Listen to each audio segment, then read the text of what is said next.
जय हिंद दोस्तों, स्वागत है आप सबका एक बार फिर से आपके अपने यूट्यूब चैनल नॉलेज ग्रंथ में। दोस्तों, यूनिट 7 साइंस एंड टेक्नोलॉजी में आज हम nutrition, food and nutritions start कर रहे हैं। करीब 2 से 3 वीडियो में इसको टॉपिक को हम खत्म कर देंगे। आज हम कार्बोहाइड्रेट, फैट्स एंड प्रोटीन के बारे में पढ़ेंगे। आपके एग्जाम में 3 से 4 क्वेश्चन जो होते हैं वो इस टॉपिक से आ जाते हैं, और जिस तरह से यूनिट 7 से क्वेश्चन आने स्टार्ट हुए हैं MPPSC के न्यू पैटर्न पे, ये बढ़ने ही वाले हैं। और आपको हो सकता है आगे बहुत ज़्यादा कंपटीशन मिले, तो आपको हर चीज़ थ्योरेटिकली अच्छे से पढ़ के जाना है। सिर्फ ल्यूसेंट या ऑब्जेक्टिव पढ़ के आप इन चीज़ों को सॉल्व नहीं कर सकते हैं।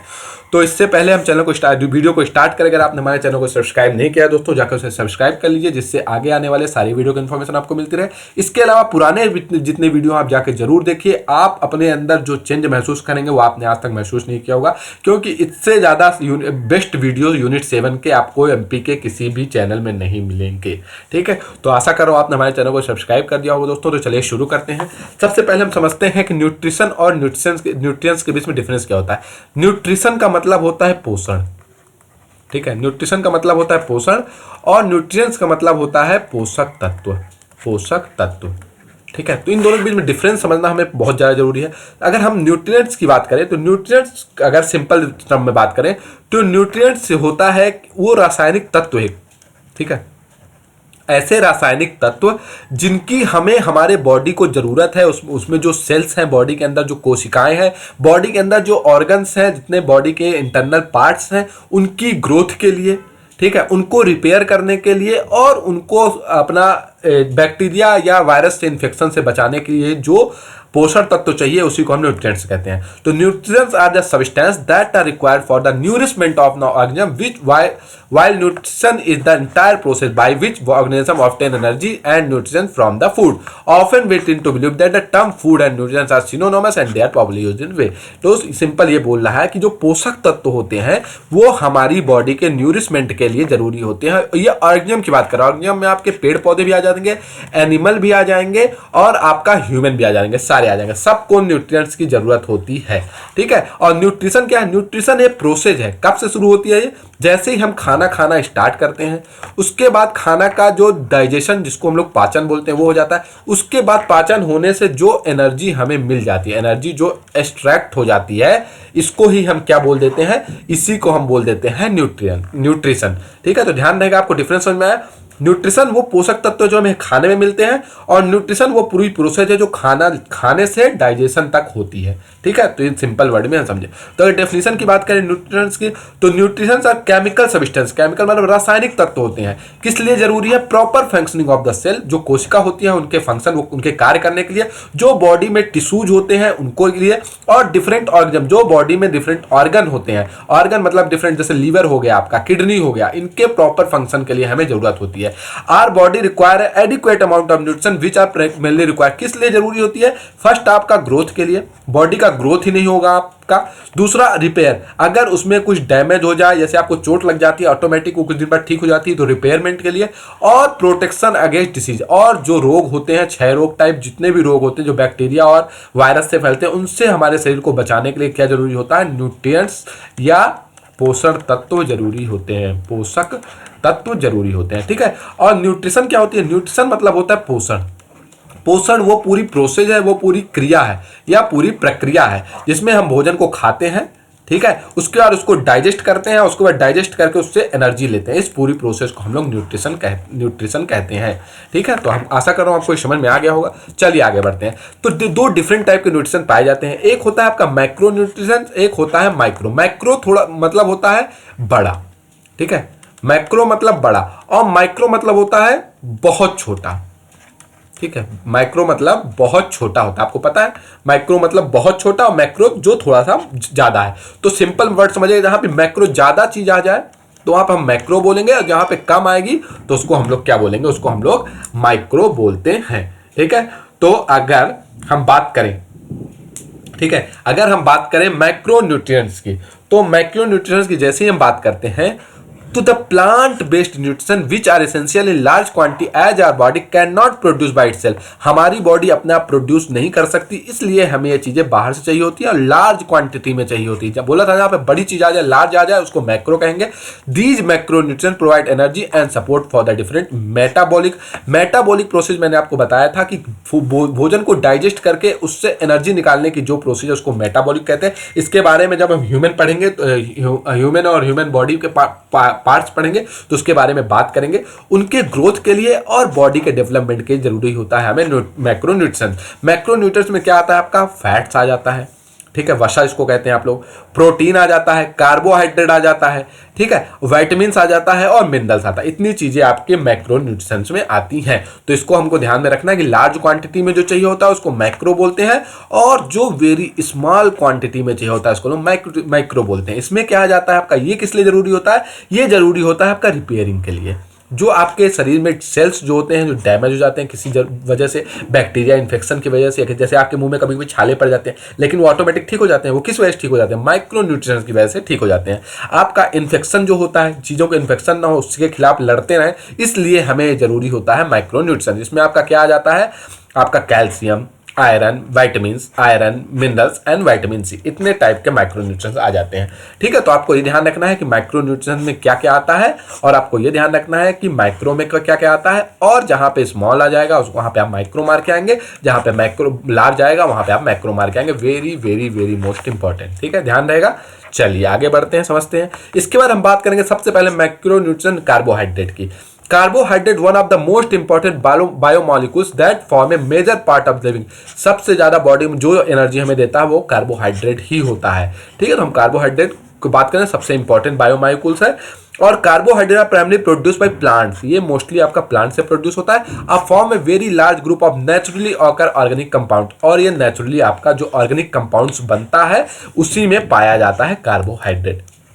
ठीक है, ध्यान रहेगा आपको कि कार्बोहाइड्रेट क्या होता है। कार्बोहाइड्रेट सबसे पहले इंपॉर्टेंट बायोमॉलिक्यूल्स है जो आपके किसी भी जिंदा जीवित लिविंग ऑर्गेनिज्म उनके लिए जरूरत होती है। और उसके बाद कार्बोहाइड्रेट की बात करें तो ये प्राइमरी आपके प्लांट से प्रोड्यूस होता है। Some common example of carbohydrate से आपका शुगर हो गया, ठीक है, ग्लूकोज हो गया, स्टार्च हो गया, ये आपके किसके एग्जांपल, तो ये वेरी मोस्ट इंपॉर्टेंट, इसमें लिख लीजिए।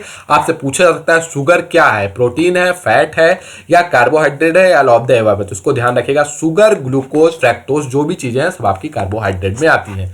सम of the carbohydrate which are sweet in taste are sugars कहते हैं। ठीक है, जो कुछ taste, some of the carbohydrate which are sweet, जो मीठे होते हैं शुगर कहते हैं। The most common sugar used in our home is name as sucrose. जो हम लोग घर में शुगर यूज करते हैं चाय बनाने के लिए, मिठाई के लिए, उसको हम लोग मेनली वो किस टाइप के शुगर है, सुक्रोज कहते हैं उसको। Where is the sugar present in milk, lactose. ये पूछा जाता है, वेरी मोस्ट इंपॉर्टेंट क्वेश्चन है, ध्यान रखिएगा कि आपका दूध में क्या प्रेजेंट होता है। दूध में लैक्टोज प्रेजेंट होता है। दूध आप पीजिए, नॉर्मली अगर दूध पीजिए, ठीक है, आप डेयरी का दूध, मैं खरीदने वाले दूध की बात नहीं कर रहा हूँ, नॉर्मली गाय का दूध आप पीजिए, थोड़ा उसमें मीठापन लगता है। वो मीठापन किस वजह से होता है, लैक्टोज की वजह से। Carbohydrates are called saccharides. अगर नॉर्मली बात करें तो कार्बोहाइड्रेट को क्या कहते हैं, हम सैकराइड्स बोलते हैं। सैकराइड्स इसलिए बोलते हैं, ये ग्रीक वर्ड से आया है, जिसका ग्रीक वर्ड जिसका मतलब होता है सैक्चरोन, और इसका मतलब होता है शुगर। ठीक है, तो सैक्राइड वर्ड सैक्चरोन से आया है, सैक्रोन भी आप लोग बोल सकते हैं इसको, और ये ग्रीक वर्ड है तो सैक्राइड। तो सिंपल आप समझिए कि एक क्वेश्चन आ सकता है, कार्बोहाइड्रेट क्या होते हैं, कार्बोहाइड्रेट्स आर सैक्राइड्स। ठीक है, तो कार्बोहाइड्रेट सैक्राइड्स होते हैं। तो डिफरेंट टाइप के जो शुगर होते हैं उसे कार्बोहाइड्रेट बोलते हैं।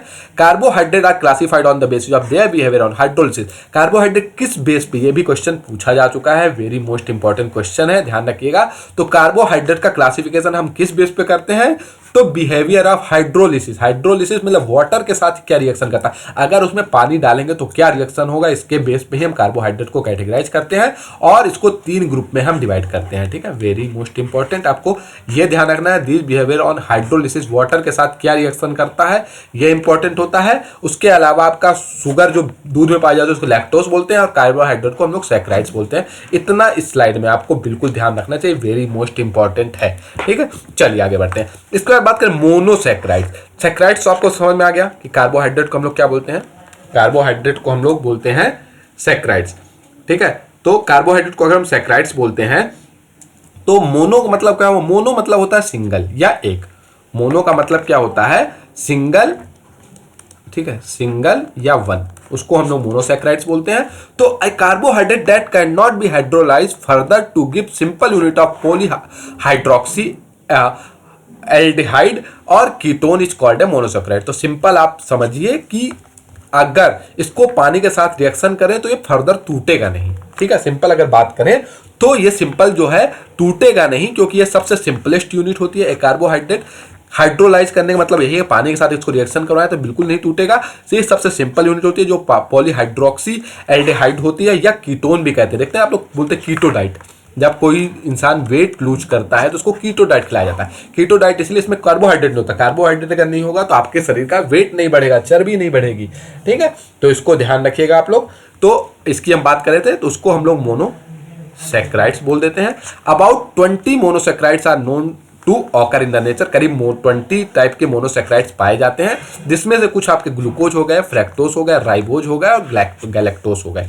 तो इतना ध्यान रखिएगा कि ये क्वेश्चन आपसे पूछ सकता है कि ग्लूकोज, फ्रैक्टोज या राइबोज या गैलेक्टोज में ये पूछ सकता है कि ये क्या है, मोनोसैकेराइड है, डाइसैकेराइड है, पॉलीसैकेराइड है, कुछ भी पूछ सकता है। तो इतना ध्यान रखिएगा ये क्या है, तो ये आपके मोनोसैकेराइड्स हैं। क्या है ये आपके मोनोसैकेराइड्स हैं।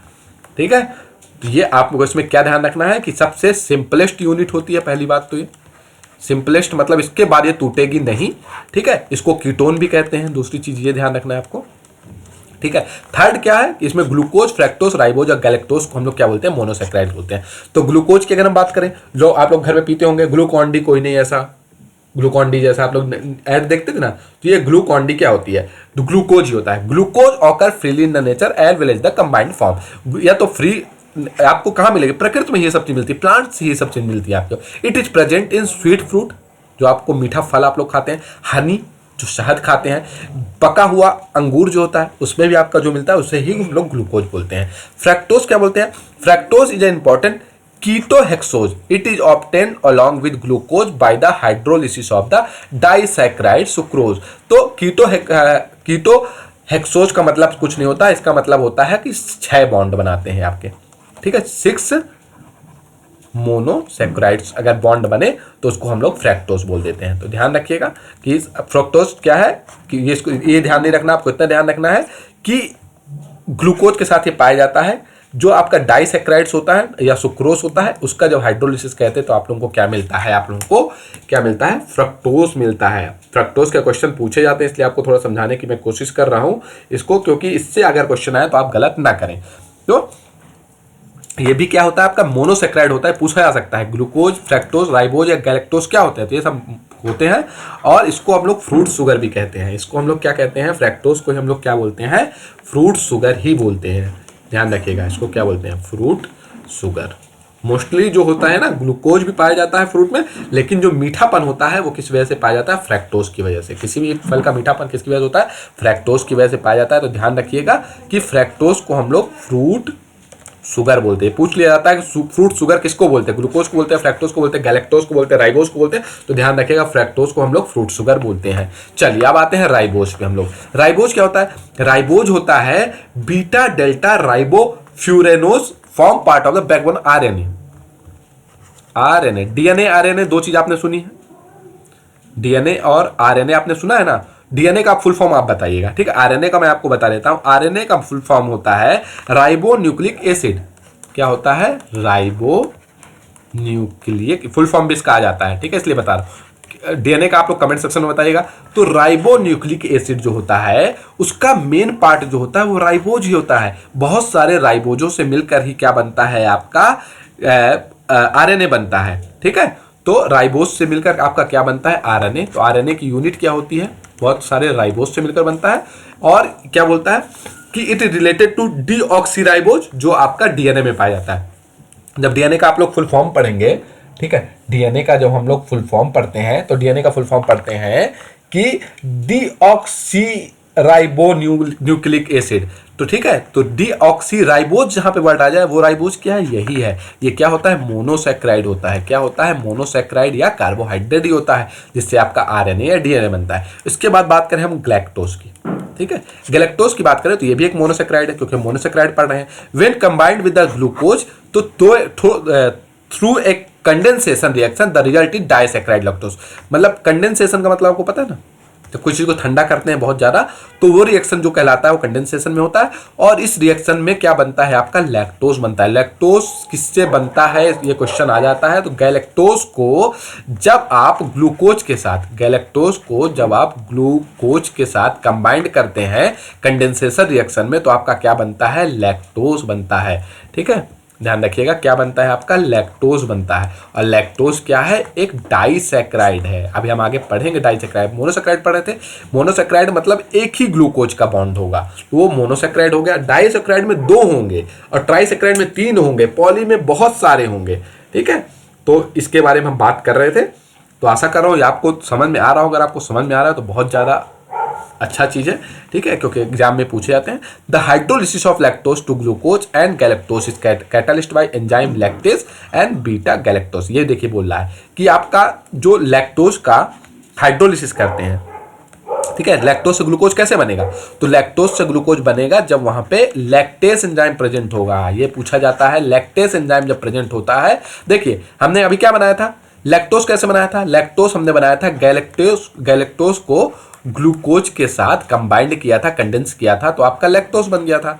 अब इसका अपोजिट हमको करना है, तो लैक्टोज को अगर ग्लूकोज बनाना है, ठीक है, तो लैक्टोज से ग्लूकोज को बनाना है तो इसका हम हाइड्रोलिसिस करते हैं। हाइड्रोलिसिस किसकी उपस्थित में, लैक्टेज एंजाइम की उपस्थित में, लैक्टेज एंजाइम की उपस्थित में करते हैं तो आपका फिर से क्या मिल जाता है हम लोगों को, ग्लूकोज मिल जाता है। ठीक है, या गैलेक्टेज बनाना होगा तो बीटा गैलेक्टोसिडेस नाम के एंजाइम के साथ करते हैं। तो आप थोड़ा सा इस पॉइंट को आप बस ध्यान रख लीजिएगा और कुछ नहीं। ठीक है, एक ये पॉइंट और एक डाइसैकेराइड लैक्टोज कैसे बनता है, गैलेक्टोज से लैक्टोज कैसे बनता है, गैलेक्टोज से लैक्टोज बनता है जब हम ग्लूकोज को कंडेंस करते हैं। ठीक है, तो आपका क्या बन जाता है, लैक्टोज बन जाता है, माफ कीजिएगा, क्या बन जाता है आपका, लैक्टोज बन जाता है। ठीक है, और लैक्टोज से दोबारा जब हम इसको बनाना होगा तो हम यहाँ पे लैक्टेज एंजाइम यूज करते हैं। ठीक है, लैक्टेज एंजाइम के बारे में हम पढ़ेंगे आगे। ठीक है, तो अभी आप सिर्फ समझ रहे हैं थोड़ा सा। तो लैक्टेज एंजाइम आपका हो गया और बीटा गैलेक्टोसिडेस। ठीक है, तो चलिए ध्यान रहेगा। चलिए आगे बढ़ते हैं। आगे हम बढ़े तो पढ़े ओलिगोसैकेराइड्स। ठीक है, क्या बात करेंगे हम, ओलिगोसैकेराइड्स। तो ओलिगो, अभी हमने क्या पढ़ा था, मोनोसैकेराइड पढ़ा था। अब हम लोग क्या पढ़ेंगे, ओलिगोसैकेराइड्स।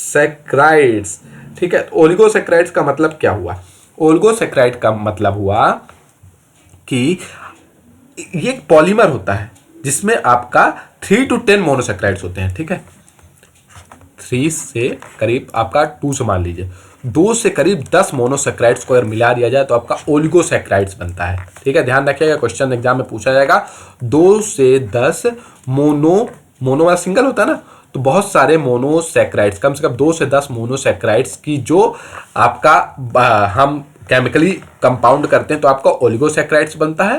ठीक है, तो कार्बोहाइड्रेट्स दैट यील्ड 2 और 10 monosaccharides which are on hydrolysis all called oligosaccharides. इसका डेफिनेशन याद करना बहुत जरूरी है क्योंकि ये आपके प्रीलिम्स पॉइंट ऑफ व्यू से बहुत ज़्यादा इंपॉर्टेंट है। किस तरह से, अगर हम बात करें कि बहुत सारे हमारे पास करीब 2 से 10 आपके ऐसे कार्बोहाइड्रेट या मोनोसैकेराइड्स हैं।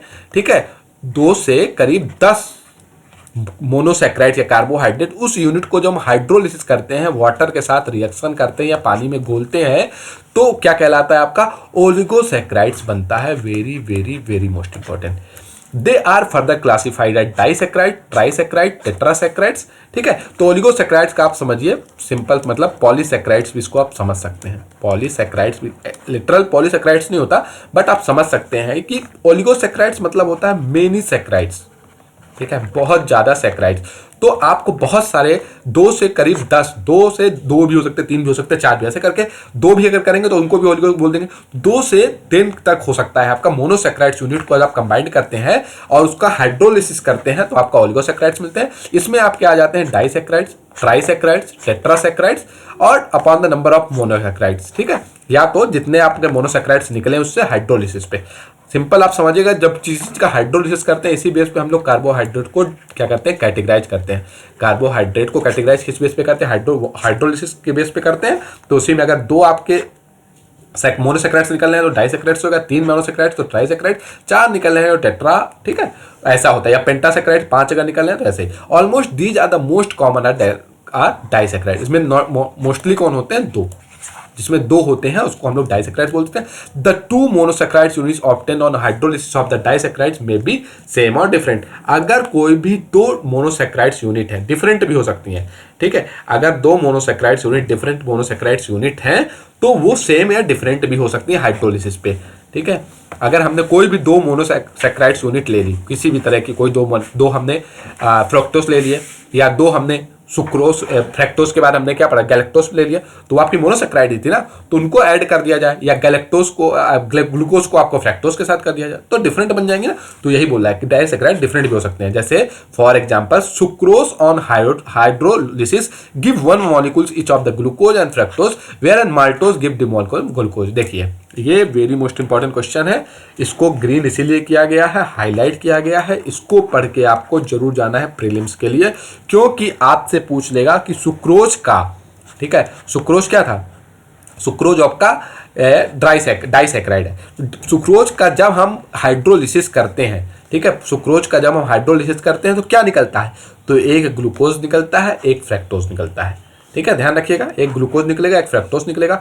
माल्टोज कब निकलता है, जब माल्टोज को हाइड्रोलिसिस करते हैं तो ग्लूकोज और ग्लूकोज निकलता है, और लैक्टोज में ग्लूकोज और गैलेक्टोज निकलता है। ये चीज़ आप बहुत ध्यान से, very very very most important, इसको लिख लीजिए आप, ठीक है। फिर से समझा देता हूं कि ये तीनों जो हैं, सुक्रोज, माल्टोज और लैक्टोज, ये आपके डाइसेक्राइड है। सुक्रोज का जब हम वाटर के साथ रिएक्शन कराते हैं, हाइड्रोलिसिस करते हैं, तो एक ग्लूकोज निकलता है, एक फ्रैक्टोज निकलता है। देखिए यही बोल रहा है कि 2 मोनोसेक्राइड को हाइड्रोलिसिस पे डिफरेंट चीजें भी निकल सकती हैं। जैसे सुक्रोज को कराया तो ग्लूकोज और फ्रैक्टोज निकला, माल्टोज को कराया तो ग्लूकोज और ग्लूकोज निकल गया, और लैक्टोज को कराया तो ग्लूकोज और गैलेक्टोज निकल गया, ठीक है, ध्यान रखिएगा।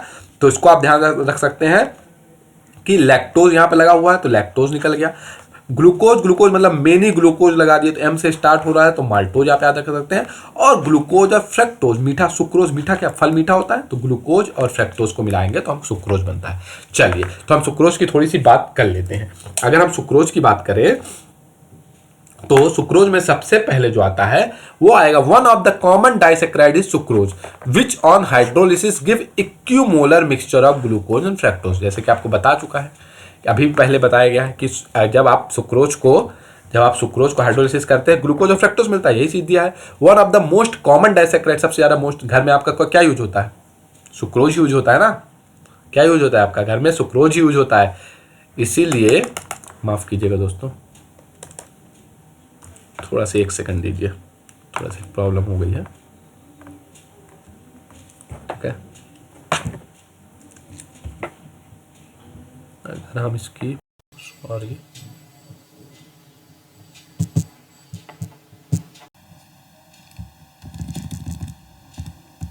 कहाँ थे हम लोग, यहाँ थे, ठीक है, माफ कीजिएगा, थोड़ा डिस्टर्बेंस के लिए माफी चाहता हूँ। तो हम जब सुक्रोज की बात कर रहे थे तो कॉमन डाइसेक्राइड घर में आपके जो पाया जाता है उसको हम लोग सुक्रोज ही बोलते हैं ना, घर में जो शुगर पाई जाती है, तो उसमें आपका ग्लूकोज भी रहता है। इसीलिए देखिएगा भैया क्या होता है, जब आप किसी को चक्कर वक्कर आता है तो उसको बोलते हैं ना, नींबू के साथ आपका चीनी ले आइए, या सिर्फ चीनी घोल के ले आइए तो उससे थोड़ी एनर्जी आए, क्यों, क्योंकि उसमें ग्लूकोज भी होता है और आपका फ्रक्टोज भी होता है, ठीक है। चलिए तो अगर आगे बढ़े तो हम बात करें माल्टोज की, तो माल्टोज क्या है, अभी हमने बता दिया कि 2 alpha D glucose unit, simple आप समझिए 2 ग्लूकोज यूनिट, 2 ग्लूकोज, जो आपको पीछे बताया जा चुका है। ये देखिए माल्टोज मतलब ग्लूकोज और ग्लूकोज। इसके बाद बात करें लैक्टोज की, तो लैक्टोज को मिल्क शुगर बोलते हैं, बताया जा चुका है, वेरी मोस्ट इंपॉर्टेंट क्वेश्चन है, लैक्टोज आता है, पूछा जाता है। Since the disaccharide is found in milk it is compound of beta delta galactose and beta delta glucose. सिर्फ इतना आपको समझना है कि लैक्टोज का किससे हम पढ़े थे, लैक्टोज को ग्लूकोज और गैलेक्टोज से। ये आपको तीनों चीजें याद रखनी है, बस ये वाला स्लाइड आप छोड़ भी देंगे तो कोई दिक्कत नहीं है। इसके बाद बात करें पॉलीसैकेराइड्स, तो carbohydrate which yield a large number of monosaccharide unit और हाइड्रोलिसिस और कॉल्ड पॉलीसैकेराइड। सिंपल, अगर उससे भी ज्यादा 2 से 10 था तो आपका ओलिगो था, उससे भी अगर ज्यादा हो, ठीक है, तो large number of monosaccharides unit अगर हाइड्रोलिसिस पे निकलते हैं तो पॉलीसैकेराइड्स को अगर रिएक्शन कराएं हम वाटर के साथ, पानी के साथ, या आपको हाइड्रोलिसिस इसका करवाएं तो बहुत ज़्यादा अगर आपके मोनोसेक्राइड्स निकले, लार्ज नंबर ऑफ मोनोसेक्राइड्स, तो उसको हम पॉलीसेक्राइड्स बोलते हैं। डेफिनेशन इसकी याद कर लीजिए, वेरी मोस्ट इंपॉर्टेंट। सब common examples are starch, cellulose, glycogen और गम्स। ठीक है, जिसके बारे में बात करेंगे, तो इसको अभी आपको जरूरत नहीं है पढ़ने की, लेकिन आपसे पूछ सकता है कि ये किस चीज़ के एग्जाम्पल, स्टार्च, सेल्यूलोज और ग्लाइकोजन किस चीज़ का एग्जाम्पल है, तो ये पॉलीसेक्राइड का एग्जाम्पल है। हाँ, एक चीज़ हम और पढ़े थे यहाँ पे कि आपको ये ध्यान रखना है ओलिगोसेक्राइड के एग्जाम्पल्स क्या होते हैं। सुक्रोज, माल्टोस और लैक्टोज जो होते हैं वो ओलिगोसेक्राइड के एग्जाम्पल होते हैं। ओलिगोसेक्राइड्स में भी ये क्या किस चीज़ के एग्जाम्पल है, डाइसेक्राइड्स के। ठीक है, तो अब यहाँ पर अगर बात करें तो स्टार्च, सेल्यूलोज, ग्लाइकोजन या गम्स, ठीक है। गैलेक्टोस और ग्लाइकोजन में कंफ्यूज मत होइएगा। गैलेक्टोस जो होता है वो आपका मोनोसेक्राइड है और ये ग्लाइकोजन आपका पॉलीसेक्राइड है। तो polysaccharides are long chain of the sugars. ठीक है, polysaccharide are not sweet, very most important. आपको लगेगा इसमें सेक्राइड्स वर्ड जुड़ा है इसलिए मीठा होगा, इसलिए क्वेश्चन पूछ लेता है मार्क द करेक्ट स्टेटमेंट में। तो इसमें ध्यान रखिएगा कि पॉलीसेक्राइड जो होता है वो मीठा नहीं होता है टेस्ट में। ठीक है, इसलिए इसको नॉन शुगर भी कहते हैं। तो इसको आप उस क्वेश्चन पूछा जा सकता है कि नॉन शुगर किसको कहते हैं, ऑप्शन दे देगा पॉलीसेक्राइड, ओलिगोसेक्राइड, मोनोसेक्राइड या फ्रैक्टोज। तो ध्यान रखिएगा आपको नॉन शुगर कहते हैं क्योंकि ये मीठे नहीं होते हैं और ये लॉन्ग चेन ऑफ शुगर्स। जो डिफरेंट मोनोसेक्राइड्स है उनकी ही चेन है, बहुत सारी मोनोसेक्राइड की चेन को मिला दिया जाए तो पॉलीसेक्राइड बन जाएगा। They are thread, literally cotton thread containing different monosaccharide as building block. Simple अगर समझे तो बहुत सारी ऐसे करके चेन बना दिया जाए पॉलीसेक्राइड के। मैंने आप इसमें का केमिकल रिएक्शन नहीं डाला है, आप लोग कंफ्यूज हो जाएंगे। इसका पॉलीसेक्राइड का आप केमिकल रिएक्शन जब देखेंगे तो आपको समझ में आएगा कि बहुत सारे थ्रेड्स जैसे आपको मिलते हैं। Example, cellulose is a polymetric polysaccharide consisting of only one type of monosaccharide, glucose. ठीक है, बहुत सारे ग्लूकोज को मिला के, बहुत सारे ग्लूकोज को अगर चेन बना दी जाए तो उसको क्या बन जाता है, सेल्यूलोज बन जाता है। क्या बन जाता है, सेल्यूलोज बन जाता है। और cellulose is a homopolymer. Homopolymer इसलिए कि क्योंकि सिर्फ ग्लूकोज से बना है। तो ध्यान, ये क्वेश्चन भी पूछा जा सकता है कि सेल्यूलोज क्या है। पहली बात तो सेल्यूलोज क्या है, तो सेल्यूलोज पॉलीसेक्राइड है। क्या है, पॉलीसेक्राइड्स है क्योंकि ये बहुत सारे 10 से ज़्यादा करीब आपके ग्लूकोज के उससे बनता है, चेन से बनता है। ठीक है, उसके बाद अगर देखा जाए तो ये होमोपॉलीमर भी बोल सकते हैं। पॉलीमर तो है लेकिन होमो है क्योंकि सिर्फ इसमें ग्लूकोज है और कुछ नहीं मिला है। अगर बहुत सारे मिल जाएंगे तो वो आपका दूसरा बन जाएगा, लेकिन होमो इसलिए है क्योंकि सेल्यूलोज का जो मेन कंटेंट है वो ग्लूकोज की चेन से। Starch is a variant of this but present as a store house of energy in plant tissue. Starch क्या होता है, तो स्टार्च जो होता है वो आपका प्लांट में, ठीक है, इंसान की बॉडी में नहीं, प्लांट में क्या पाया जाता है, स्टार्च। आप बोलते हैं ना कि ये स्टार्च वाले फल खाइए, जैसे आपका स्वीट पोटैटो हो गया, उसमें स्टार्च होता है। आपका पोटैटो होता है उसमें भी स्टार्च होता है ना। तो ये जो होते हैं जिसमें क्या होता है, एनर्जी होती है। प्लांट्स की एनर्जी किस में होती है, प्लांट्स की एनर्जी स्टार्च में होती है।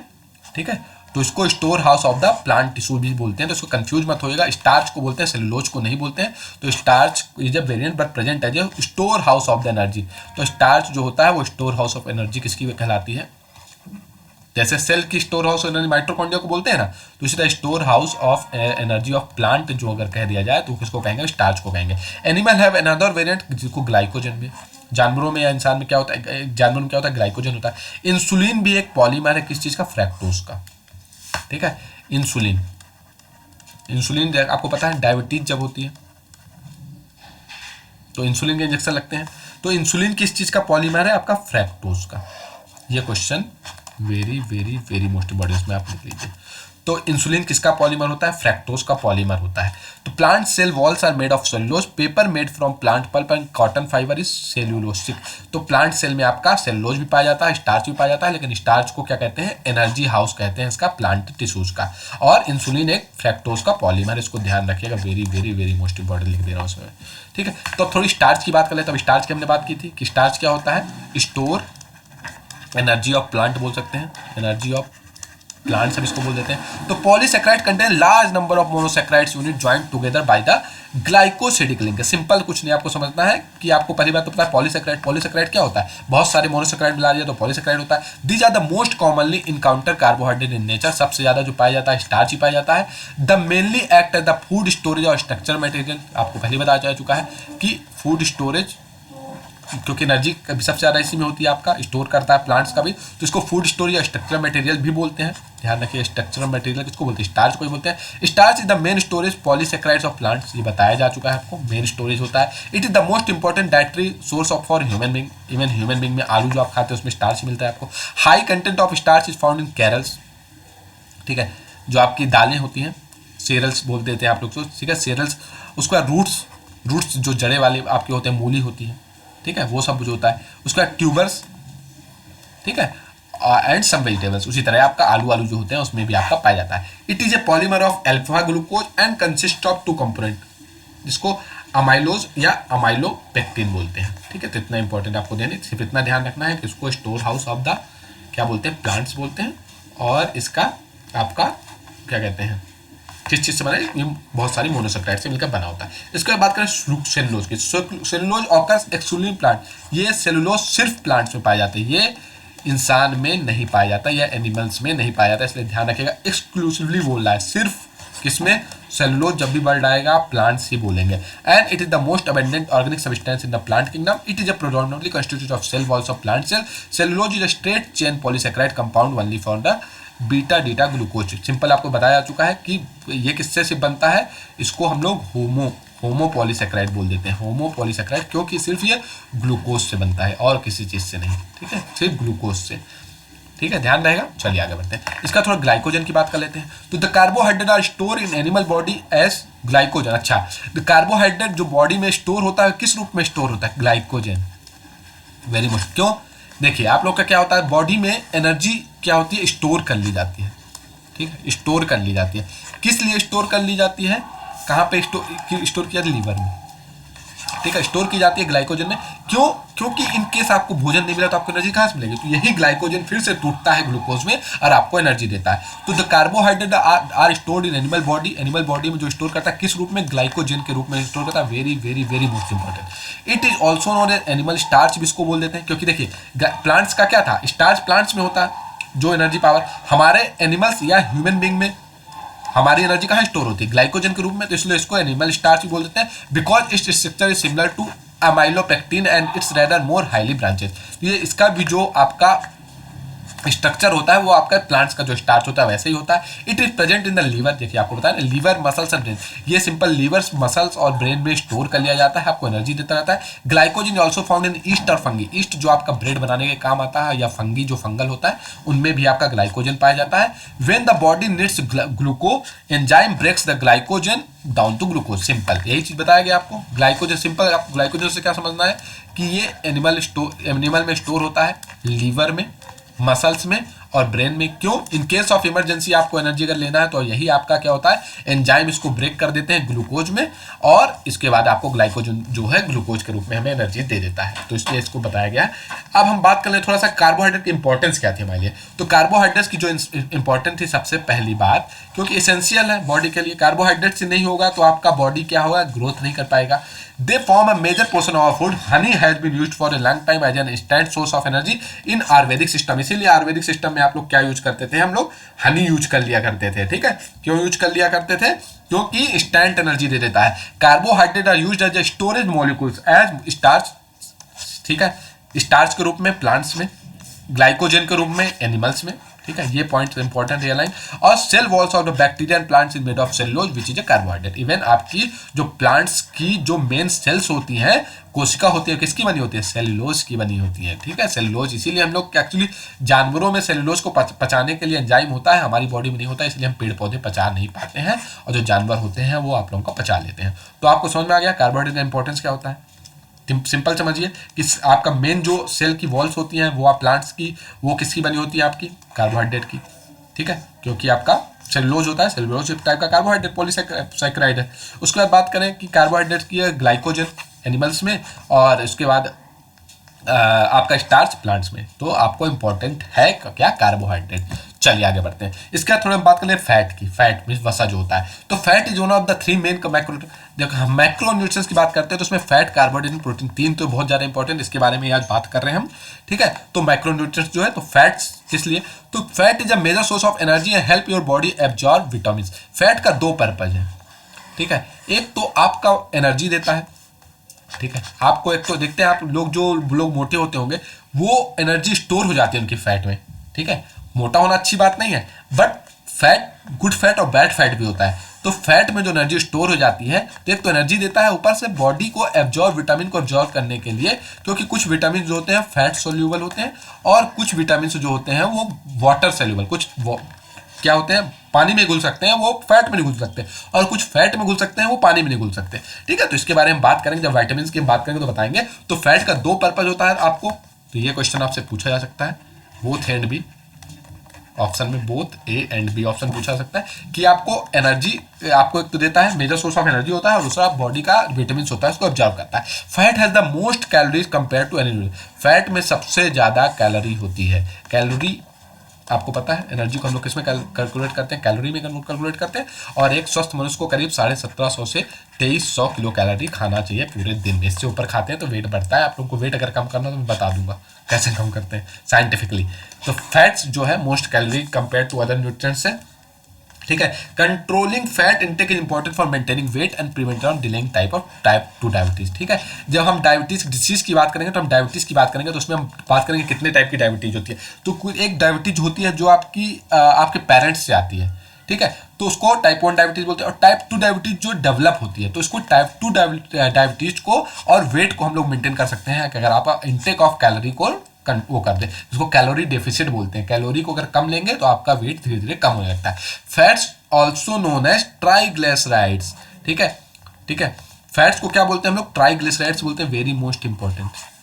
ठीक है, कंफ्यूज मत होएगा, पॉलीसैकेराइड से कंफ्यूज मत होइएगा, ये ट्राइग्लिसराइड्स है और ester of 3 fatty acid chain and the alcohol glycerol. ठीक है, तो फैट्स क्या है, फैट्स को हम लोग ट्राइग्लिसराइड बोलते हैं, क्यों, क्योंकि ये ester of 3 fatty acid, try तो 3 फैटी एसिड चेन से बनता है किसका, अल्कोहल ग्लाइसरॉल। तो ट्राइग्लिसरॉल ग्लिसराइड आ गया ना, तो एक तो ईस्टर होता है इसमें, जिसमें 3 फैटी एसिड चेन्स होती हैं, और अल्कोहल ग्लिसरॉल से बनता है। इतना आपसे पूछेगा नहीं, ठीक है, सिर्फ इतना समझ लीजिए, ट्राइग्लिसराइड्स बोलते हैं किसको, फैट्स को। Fats are solid at room temperature, normally fats जो होते हैं सॉलिड होते हैं, रूम टेम्परेचर पर सॉलिड नहीं होते तो हम लोग गल गए होते, अगर लिक्विड होते रूम टेम्परेचर पर तो हम लोग पानी बन गए होते। तो फैट सॉलिड है रूम टेम्परेचर पे।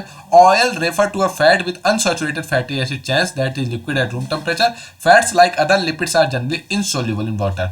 ठीक है, oil refers to a fat with unsaturated fatty acid chain that is liquid at room. कुछ जो होते हैं, जो ऑयल होते हैं, क्योंकि ऑयल भी फैट होते हैं, लेकिन रूम टेम्परेचर पे वो देखते हैं ना आप, लिक्विड रहता है ना, लिक्विड एट रूम टेम्परेचर रहते हैं। और fats like other lipids are generally insoluble in water. और कुछ जो होते हैं वो क्या होते हैं, पानी में घुलते नहीं है। ठीक है, वही फैट आपका रह जाता है, वाटर सोल्यूबल नहीं होते हैं। चलिए आगे बढ़ते हैं, थोड़ा सा लिपिड के बारे में समझ लेते हैं। लिपिड और फैट जब भी आए तो आप समझ लीजिए एक ही चीज है लगभग। तो lipid is a chemical defined as a substance that is insoluble in water and soluble in alcohol and chloroform. Very most important definition. ठीक है, प्रीलिम्स पॉइंट ऑफ व्यू से भी और मेंस पॉइंट ऑफ व्यू से भी, कि lipid क्या होता है। केमिकली अगर डिफाइन करें तो एक ऐसा पदार्थ होता है जो पानी में तो नहीं घुलता है, लेकिन आपका अल्कोहल जो होता है, ठीक है, अल्कोहल और क्लोरोफॉर्म में घुल जाता है लिपिड, उसको लिपिड कहते हैं। Lipid are an important component of living cells together with the carbohydrates and protein. Lipids are the main constituent of plant and animal. Lipids आपका प्लांट और एनिमल में भी पाया जाता है। और cholesterol and triglycerides of lipid, तो आपका ट्राइग्लिसराइड्स हमने पढ़ा था फैट, तो फैट भी एक टाइप का क्या है, फैट भी एक टाइप का लिपिड ही है। Lipid is not necessary a triglyceride, तो लिपिड उतना जरूरी नहीं है, फैट जितना जरूरी है ट्राइग्लिसराइड भी एक टाइप का लिपिड ही है, लेकिन ये उतना जरूरी नहीं है। तो कोलेस्ट्रॉल और फैट क्या है, ये एक टाइप का लिपिड होता है। लिपिड वो चीज होती है जो पानी में नहीं घुलती है, वाटर में नहीं घुलती है, ठीक है, लेकिन आपका अल्कोहल में घुल जाती है, अल्कोहल में घुल जाती है। तो cholesterol. Glycerol is a simple sugar alcohol compound. A triglyceride is a Easter derived from glycerol and 3 fatty acid, जिसको ट्राइग्लिसराइड बोलते हैं। तो ग्लाइसरॉल जो है आपका वो क्या होता है, शुगर अल्कोहल कंपाउंड। ग्लाइसरॉल आपका क्या होता है, शुगर अल्कोहल कंपाउंड होता है। और ट्राइग्लिसराइड क्या होता है, ट्राइग्लिसराइड आपने पढ़ा था अभी कि ईस्टर होता है जो आपका डिराइव होता है कहाँ से, ग्लिसरॉल और फैटी एसिड, जिसमें 3 फैटी एसिड होते हैं। नहीं समझ में आया, ठीक है, फिर से समझा देते हैं। ठीक है दोस्तों, अगर हम बात करें, ठीक है, अगर हम बात करें तो ईस्टर क्या होता है। ईस्टर एक केमिकली कंपाउंड जो होता है जो एसिड से निकलता है। ठीक है, जिसमें कम से कम एक OH बॉन्ड, OH बॉन्ड मतलब होता है हाइड्रोक्सिल ग्रुप, उसको रिप्लेस कर दिया जाता है किससे, एल्कोक्सी मतलब ओ एल्किल से। चलिए इतना बताएंगे तो आप कंफ्यूज हो जाएंगे। सिंपल आप समझिए लिपिड क्या है, तो लिपिड कुछ नहीं है, केमिकली कंपाउंड या केमिकली पदार्थ है जो पानी में नहीं घुलता है लेकिन अल्कोहल में घुल जाता है। पहली चीज इंपॉर्टेंट चीजें हो गई। उसके बाद कोलेस्ट्रॉल और जो आपका फैट होता है वो एक टाइप का लिपिड होता है, लेकिन लिपिड बॉडी के लिए जरूरी नहीं है, क्योंकि आपको पता है कोलेस्ट्रॉल भी बॉडी के लिए उतना जरूरी नहीं है। कोलेस्ट्रॉल बढ़ जाए तो दिक्कतें शुरू हो जाती हैं। उसके बाद बात करें ग्लाइसरॉल, तो ग्लाइसरॉल जो है सिंपल शुगर अल्कोहल कंपाउंड है, और ट्राइग्लिसराइड जो है ईस्टर है जो डिराइव्ड होता है किससे, ग्लिसरॉल और 3 फैटी एसिड से डिराइव होता है कौन सा, glycerol. Triglyceride are the main constituent of body fat in human and animal as wager. तो ट्राइग्लिसराइड का आपको बताया जा चुका है कि फैट को हम लोग क्या बोलते हैं, ट्राइग्लिसराइड बोलते हैं। बताया था ना यहाँ पे अभी कि ट्राइग्लिसराइड किसको बोलते हैं, फैट को ही हम लोग ट्राइग्लिसराइड बोलते हैं। और मेन सबसे बॉडी में आपके ज़्यादा क्या होता है, फैट ही होता है ना आपकी बॉडी में। हाथ देखिए, पेट देखिए, ठीक है, और बॉडी के जो पार्ट्स होते हैं, पैर देखिए, जांग देखिए, उसमें कहाँ क्या होता है, फैट होता है। तो वेजिटेबल फैट की तरह यही आपका स्टोर हो जाता है आपका ह्यूमन बॉडी में भी और एनिमल बॉडी में भी, ठीक है। अगर हम बात करें टाइप्स ऑफ फैटी एसिड की, ठीक है, तो फैटी एसिड की अगर बात करें तो इसमें देखिए आपका क्या आ जाता है, इसमें आपका आ जाता है सैचुरेटेड, ट्रांस और अनसैचुरेटेड, ठीक है, ध्यान रखिएगा। टाइप्स ऑफ फैटी एसिड की बात करें, फैट की अगर हम बात करें तो 3 टाइप का हो जाता है। एक तो होता है सैचुरेटेड, एक होता है ट्रांस और एक होता है अनसैचुरेटेड, ठीक है। तो सैचुरेटेड मतलब नो डबल बॉन्ड, सबसे पहली बात इसमें कोई भी डबल बॉन्ड नहीं होता, सिंगल बॉन्ड होता है, क्या होता है, इसलिए इसको सैचुरेटेड बोलते हैं। दूसरा स्ट्रेट स्ट्रक्चर होता है, सीधा जैसे दिख रहा है आपको। और तीसरा सॉलिड एट रूम टेम्परेचर, ठीक है। 3 चीज होती है। सबसे इसमें आपको इंपॉर्टेंट सिंपल ये रखना है कि इसमें कोई भी डबल बॉन्ड नहीं होता, सैचुरेटेड फैट में कोई भी डबल बॉन्ड नहीं होता। ट्रांस फैट में अगर बात करें तो 1 और more double bond in the trans configuration. देखिए इसमें क्या होता है, 1 या 2 भी डबल बॉन्ड हो सकते हैं, ठीक है, 1 या 2 क्या हो सकते हैं इसमें आपके, डबल बॉन्ड हो सकते हैं। स्ट्रेट स्ट्रक्चर ये भी होता है, सेमी सॉलिड रूम, ये भी इतना इंपॉर्टेंट, इसमें से आपको ध्यान रखना। सबसे पहली बात आप ये समझिए कि सैचुरेटेड फैट में कोई डबल बॉन्ड नहीं होता, ठीक है। अनसैचुरेटेड फैट में, अनसैचुरेटेड फैट 2 टाइप का होता है, एक होता है मोनोसैचुरेटेड और एक पॉलीसैचुरेटेड, ठीक है। सैचुरेटेड तो हो गया कि कोई इसमें डबल बॉन्ड नहीं है, ठीक है। पहले आप ट्रांस छोड़ दीजिए, आप पहले सैचुरेटेड पढ़ते हैं। सैचुरेटेड में कोई भी डबल बॉन्ड नहीं, सिर्फ इससे ज़्यादा आपको कुछ नहीं ध्यान रखना है। दूसरा अनसैचुरेटेड जब पढ़ते हैं तो अनसैचुरेटेड में आपका 2 चीज़ें होती है, तो होता है मोनोसैचुरेटेड, एक होता है पॉलीसैचुरेटेड। मोनोसैचुरेटेड में एक डबल बॉन्ड होता है, ठीक है। मोनोसैचुरेटेड में क्या होता है, एक डबल बॉन्ड होता है, ठीक है। इसका स्ट्रक्चर क्या होता है, बेंट होता है, लिक्विड और रूम टेम्परेचर होता है, ये नहीं पूछेगा आपसे। पॉलीसैचुरेटेड में मल्टीपल, नाम से पता चला पॉली, मल्टीपल डबल बॉन्ड्स होते हैं, ठीक है। इवन मोर बेंट, ये थोड़ा ज़्यादा, इससे बेंट का मतलब मुड़ना होता है, ये इतना मुड़ा हुआ है तो ये इतना मुड़ा हुआ है, ठीक है। इसके बीच का एंगल देखिए ना, तो ये इतना लिक्विड, ये भी लिक्विड होता है भी। तो इसको आपको ध्यान रखना है कि अनसैचुरेटेड फैट लिक्विड होता है हमेशा, ठीक है, और सैचुरेटेड जो होता है हमेशा सॉलिड होता है। इसके बीच का जो होता है उसको ट्रांस बोल देते हैं, मतलब इसमें एक या एक से अधिक बॉन्ड अगर हो जाए, इसमें एक भी हो सकता है, 2 भी हो सकता है, और ये सेमी सॉलिड होता है, मतलब आधा गीला आधा सूखा टाइप होता है। तो आपको इतना सिर्फ ध्यान रखना है कि सैचुरेटेड में कोई डबल बॉन्ड नहीं होता, अनसैचुरेटेड में एक भी हो सकता है, मल्टीपल भी हो सकता है, इसमें भी ट्रांस में भी एक या मल्टीपल हो सकता है, लेकिन इसका स्ट्रक्चर जो होता है वो सीधा होता है। क्या क्या चीज़ से मिलता है सैचुरेटेड फैट, रेड मीट जो होता है, ठीक है, डेयरी प्रोडक्ट आपका चीज जो होता है, कोकोनट ऑयल, ठीक है, नारियल का जो होता है, मार्गरीन से आपका ट्रांस फैट मिलता है, क्रीमी सूप और चिकन पाई मिलता है आपका किससे। तो आपका सैचुरेटेड फैट बहुत अच्छा चीज़ नहीं माना जाता है, ठीक है। अनसैचुरेटेड जो होता है वो ज़्यादा अच्छा चीज़ माना जाता है, ठीक है, जिसमें किस में मिलता है आपका ऑलिव ऑयल, ठीक है, घर में ऑलिव ऑयल यूज किया करिए, खाने के लिए बहुत अच्छा होता है। कैनोला ऑयल या एवोकाडो, ठीक है, जो फ्रूट्स होता है एवोकाडो, तो इन सब चीज़ में आपका मिलता है। इसमें ओमेगा 3 फैटी एसिड जो होते हैं, जो आपकी बॉडी के लिए, स्किन के लिए जरूरी होता है, वो ओमेगा 3 ही होता है, ठीक है। ओमेगा 3 फैटी एसिड जो होते हैं वो जरूरी होता है आपका सैल्मन फिश, टूना फिश और फ्लैक्स सीड जो होते हैं, आपके नट्स जो होते हैं जो आप लोग खाते हैं, काजू हो गया, बादाम हो गया, सब हो गया, सनफ्लावर सूरजमुखी का तेल हो गया, कॉर्न ऑयल मक्की का तेल हो गया, ये सब इंपॉर्टेंट होता है। तो आपको ये ध्यान रखना है कि अनसैचुरेटेड फैट वाली चीज़ें ज़्यादा इंपॉर्टेंट होती हैं, ठीक। Unsaturated is good for body and saturated and trans is not good for body. ठीक है। तो सैचुरेटेड फैट अगर ज़्यादा होगा तो इससे क्या होगा, आपका हार्ट अटैक जो आता है ना, इसी से आता है। आप ज़्यादा अगर खा लेंगे तो कोलेस्ट्रॉल बढ़ेगा और ये हो जाएगा। Less than 20 gram of saturated fat per day, इससे ज़्यादा आपको नहीं खाना है। ये आपका लो डेंसिटी जो लिपिड होता है या हाई डेंसिटी लिपिड होता है उसको बढ़ा देता है, ठीक है। तो लिपिड तो आपका लो डेंसिटी लिपिड तो ठीक है, हाई डेंसिटी लिपिड तो ठीक है, लो डेंसिटी लिपिड अच्छा नहीं माना जाता है, ठीक है। उसके बाद बात करें इंक्रीज रिस्क ऑफ, ये भी हार्ट डिसीज को ही बढ़ाता है, ठीक है। इसमें भी लो डेंसिटी लिपिड अच्छा नहीं माना जाता। लो हाई डेंसिटी लिपिड ठीक होता है, तो वो ठीक होता है, वो जहाँ से भी मिले आपको, ठीक है। इसके बाद बात करें मोनोसैचुरेटेड में, तो इसको थोड़ा सा क्या होता है, हार्ट अटैक का रिस्क कम होता है। और आपका अनसैचुरेटेड में तो आपको पता है दोनों में कम ही होता है, तो ये भी कम होता है, ठीक है। तो ध्यान रखिएगा आपका कि आपको unsaturated is good for body और saturated and transsaturated is not good, अच्छा नहीं होता, बॉडी के लिए अच्छा नहीं माना जाता। चलिए आगे बढ़ते हैं। सैचुरेटेड फैट जो हम बात कर रहे थे, तो saturated fat which are fatty acid all have single bonds, ये सिंगल बॉन्ड्स होता है इसलिए टूटता नहीं है, ठीक है। क्या होता है, सिंगल बॉन्ड्स होता है। Saturated fat has the maximum number of hydrogen bonded to the carbon and therefore is saturated with hydrogen, तो इसमें हाइड्रोजन जो होता है वो कार्बन के साथ सारे बॉन्ड बना लेते हैं, ठीक है। एक भी बॉन्ड रह नहीं जाता, इसलिए क्या होता है, सैचुरेटेड हो जाता है। Most animal fats are saturated whereas the fats of plants fish are generally unsaturated, ठीक है। एनिमल का जो फैट्स होता है वो सैचुरेटेड, इसलिए हम लोग को वेट कम करने में बहुत मुश्किल होता है, क्योंकि फैट कम करना सबसे ज़्यादा मुश्किल काम है। फैट कम करना क्या है, सबसे ज़्यादा मुश्किल काम है। और जो आपका प्लांट्स में और फिश में जो होता है वो अनसैचुरेटेड होता है, ठीक है। तो ध्यान रखिएगा, ये पूछ सकता है कि इसमें क्या होता है, तो एनिमल्स में जो फैट्स होता है वो सैचुरेटेड होता है। Saturated fat is not good for health, not good for health. Unsaturated fat की थोड़ी बात कर लेते हैं। तो अनसैचुरेटेड फैट की अगर बात करें तो ऐसी फैटी एसिड है which are at least one double bond, कम से कम एक तो होगा ही डबल बॉन्ड, ठीक है। तभी तो डिफरेंट है, इसमें एक भी नहीं होगा तो सैचुरेटेड हो जाएगा। कम से कम एक सैचुरेट, इसमें आपका कम से कम एक डबल बॉन्ड होना चाहिए। और डबल बॉन्ड जो फॉर्म होते हैं वो हाइड्रोजन एटम्स की यहाँ पे रह जाते हैं, ठीक है।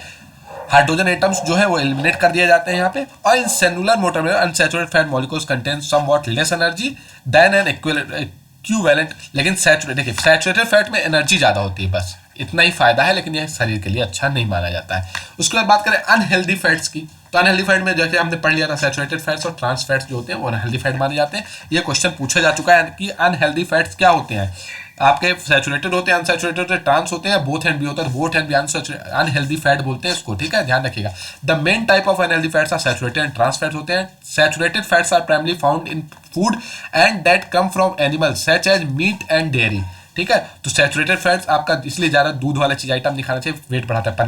पनीर तो चलिए ठीक होता है, दूध वाला आइटम और घी जो होता है ना, ये बॉडी के लिए तो ठीक होता है, लेकिन ये धीरे धीरे अगर इसको ज़्यादा मात्रा में लिया जाए तो क्या कर लेता है, 20 ग्राम से ज़्यादा नहीं लेना चाहिए इन सब चीज़ को। अगर लेते हैं तो भी हमको हार्ट डिसीज की प्रॉब्लम हो जाती है। Saturated fats are unhealthy because they increase LDL, क्योंकि सैचुरेटेड फैट्स क्या होते हैं, एलडीएल जो आपका बैड कोलेस्ट्रॉल होता है ना, कोलेस्ट्रॉल हमने पढ़ा तभी ना लिपिड्स में, तो उसको बढ़ा देता है। Many saturated fats are solid fats and can see such as the fat in meat, जो आपका मीट में फैट होता है, जो आपका बकरे के मांस में जो होता है उसको हम देख सकते हैं। Other source of saturated fat include high fat cheese, butter, ice cream, palm and coconut oil जो होते हैं उसको सैचुरेटेड इसलिए नहीं खाना चाहिए। उसके अलावा बात करें ट्रांस फैट या ट्रांस अनसैचुरेटेड फैटी एसिड की, तो ये भी are type of unsaturated fat है, ठीक है, जो नॉर्मली क्या होते हैं आपको नहीं मिलते, नेचर में नहीं मिलते हैं। Trans fat are worse than saturated fat, ठीक है, इसलिए ट्रांस फैट भी नहीं खाना चाहिए, ठीक है। Trans fat is simple liquid oil turns into solid fat during food processing, simple ये होता है कि आपका लिक्विड ऑयल को जो होते हैं उनको सॉलिड फैट्स में बदल देते हैं, ठीक है। तो इसलिए नहीं खाना चाहिए, ट्रांस फैट भी नहीं खाना चाहिए। But industrial produce artificial trans fat manufacture by adding hydrogen to vegetable oil have the tendency to negative alter the lipoprotein cholesterol profile by increasing the level of bad cholesterol while decreasing the level of, तो नहीं खाना चाहिए, ठीक है, trans fat और ये नहीं खाना चाहिए, आपको सिर्फ इतना ध्यान रखना है। चलिए थोड़ा सा प्रोटीन की बात कर लेते हैं।